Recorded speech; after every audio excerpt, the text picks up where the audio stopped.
साथियों, ये किताब प्रकाशित हुई है, आज मराठी में हुई, अगले इसी मंथ के अंत में हिंदी में आएगी और भारत के तमाम भाषाओं में प्रकाशित होगी। विदेशी ब्राह्मणों की मातृभूमि यूरेशिया नए डीएनए रिसर्च से फाइनल प्रमाणित हो गया। राखी गढ़ी के सिलसिले में 2011 में एक्सिबिशन डेक्कन कॉलेज के द्वारा चल रहा था। उसका हेड वसंत शिंदे इनके नेतृत्व में चल रहा था। उनके साथ दुनिया के 16 देश के एक्सपर्ट लोगों ने इसके ऊपर काम किया। इस रिपोर्ट को जल्दी उन्होंने प्रकाशित नहीं किया। 5 सितंबर 2019 को सेल नामक एक इंटरनेशनल जर्नल में प्रकाशित किया। नीरज राय और वसंत शिंदे मीडिया में आगे आकर उसने मिस गाइड किया, मिस प्रोपेगेंडा किया और यह कहा राखी गढ़ी का डीएनए कब का मिला? वो कंकाल है आज से 4700 साल पुराने, ईसा पूर्व 2700 साल पुराने 14 कंकाल मिले। उसमें भी उन्होंने लेडीज का डीएनए टेस्ट किया। 2001 के माइकल बामशाद के डीएनए के रिसर्च से ब्राह्मण का डीएनए और ब्राह्मणीन का डीएनए एक नहीं मिलता। अब वो डीएनए तो मूल निवासियों का मिलना था। अब उसके बारे में उसने स्टेटमेंट दिया कि राखी गढ़ी में जो डीएनए पाया गया है वो आर्य ब्राह्मणों का डीएनए है।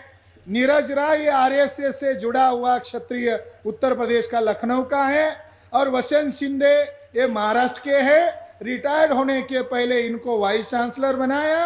अब नरेंद्र मोदी के गोद में गुजरात में ऊंचे पद पर बैठे हैं। इनको लालच देकर झूठ बोलने के लिए कहा।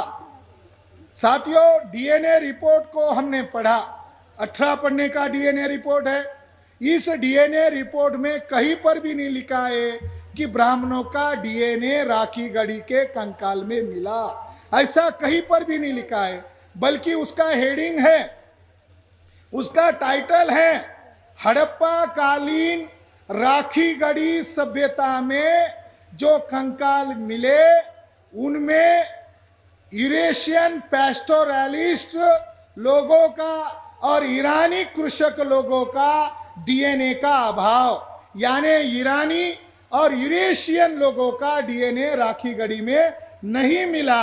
ऐसा हेडिंग है। ब्राह्मणों को लगा डीएनए की लैंग्वेज इनको समझ में नहीं आती है। मीडिया हमारे पास है, सरकार उनको कहने के लिए कह रही है।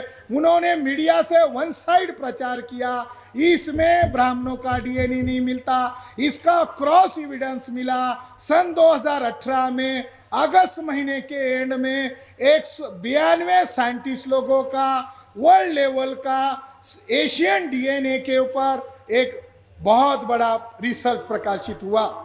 एशियंट डीएनए साइंस के ऊपर 2018 में अगस्त महीने में यह रिपोर्ट प्रकाशित हुआ। ब्राह्मणों ने, वर्ल्ड में बैठे हुए ब्राह्मणों ने आक्षेप किया, क्योंकि उस रिपोर्ट में यह कहा था ब्राह्मणों का भारत में आने का तारीख कौन सा है। उन्होंने प्रूव किया, जगह जगह पर जो उनको हड्डियां मिली उसके अवशेष पर उन्होंने प्रूव किया ब्राह्मणों का भारत में आने का एग्जैक्ट पीरियड है ईसा पूर्व 2000 से लेकर 1700 की ईस्वी सन में वो भारत में आक्रमण किया। यह रिपोर्ट क्रॉस हो गया। ब्राह्मण ने उसको अपोज किया। अपोज के लिए दलील नहीं था, केवल एक ही दलील था। क्या दलील था? कि तज्ञ लोगों से इन्होंने वेरीफाई नहीं किया। उसमें रीस डेविड नाम का इंटरनेशनल साइंटिस्ट था, उसको गुस्सा आया। उसने दुनिया के और 25 साइंटिस्ट की लिस्ट और जोड़ दी, 117 लोगों की टीम बनाई और उसमें मसाला जोड़ दिया। जिस दिन राखी गढ़ी का डीएनए प्रकाशित हुआ उसी दिन ये सेल से भी बड़ा मैगजीन है, जर्नल है, उसका नाम है द साइंस। एक ही दिन में 2 डीएनए रिपोर्ट प्रकाशित हुए और उस रिपोर्ट में ये कहा है, क्या कहा है? ब्राह्मणों का भारत में आने का पीरियड ईसा पूर्व 2री शताब्दी 2000 में वो आए। अगर इस बात को राखी गढ़ी के डीएनए के साथ टैली कर लिया जाए तो आज से काउंट होता है राखी गढ़ी 4700 साल पहले का डीएनए। और ब्राह्मणों का भारत में आने का पीरियड ईसा पूर्व 2000 में है। अरे जब ब्राह्मण भारत में आए ही नहीं थे तो उनका राखी गढ़ी में डीएनए मिलने का सवाल ही नहीं है। तो दोनों रिपोर्ट इस किताब में आपको ट्रांसलेशन में मिलेंगे। और हमारे समर्थन में आज की तारीख में टोनी जोसेफ नाम का बहुत बड़ा डीएनए स्कॉलर है, उसका भी इसके अंदर आर्टिकल है। उन्होंने भी कहा मैं इंटेलेक्चुअल लड़ाई के लिए आपके समर्थन में हूँ, आप ब्राह्मणों को जितना विदेशी को कहो, हम दुनिया में इसका प्रोपेगेंडा करेंगे।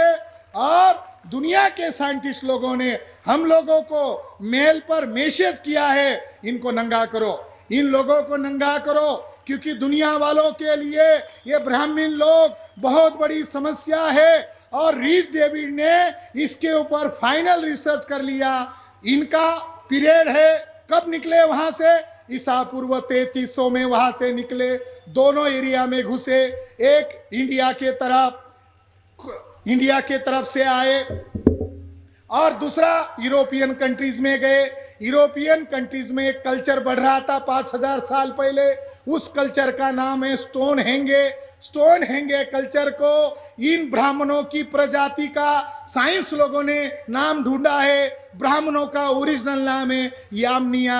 यामनिया प्रजाति के लोगों ने यूरोप में जो कल्चर डेवलप हुआ था स्टोन हेंगे, इसको नष्ट किया और वहां के पुरुषों का कत्लेआम किया। तो दुनिया के साइंटिस्ट लोग ब्राह्मण पर कड़ी नजर रखे हुए दुनिया के यामनिया लोगों का पता चला और भारत के अंदर उनका वंश पल रहा है, उसका नाम ब्राह्मण है। ये ब्राह्मण उस हिंसक लोगों की जड़ है जिन्होंने दुनिया में यूरोप में जो भी यूरोप में कल्चर डेवलप हुआ उसको तो नष्ट किया, मगर उनके पुरुषों की हत्याएं की, उनका वंश खत्म किया और उनकी औरतों से एक नया वंश पैदा किया। आज वह बहुत प्रॉब्लम है। मगर इंडिया में आए तो इंडस सिविलाइजेशन में देखा उनकी नजर तक नहीं पहुंच रही थी, 10-10 मंजिल की इमारतें थी।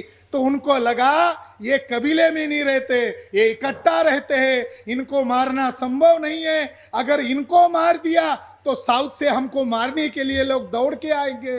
तो इन्होंने चालाकी किया और वो चालाकी है इनके कुछ पुरुषों को मारकर आतंक पैदा किया। वहां से कुछ लोग माइग्रेट हो गए और उन्होंने उस सभ्यता पर कब्जा किया। साथियों, इसलिए ब्राह्मणों ने यूरोप पर कब्जा किया, मगर यूरोप में जाति नहीं पैदा की। यूरोप के पुरुषों की हत्या की, मगर उन्होंने वहां वर्ना सिस्टम नहीं पैदा किया। भारत में यामनिया लोगों ने वर्ना सिस्टम और जाति सिस्टम इसलिए कब्जा किया कि वो एकदम हमको हरा नहीं सकते थे। उनको लग रहा था हम धीरे धीरे इनकी नस्लों को खत्म करेंगे। अब वो दौर आया है, अब जो विदेशी है वही कह रहे हैं हम इस देश के हैं, इंडस सिविलाइजेशन हमारे पुरखों ने पैदा किया। ये मन घड़त बातें हैं। और हम लोगों ने वसंत सिंधे को लीगल नोटिस भेजकर सबूत लेकर आने को कहा, लिखा बताओ कहाँ पर लिखा हुआ है।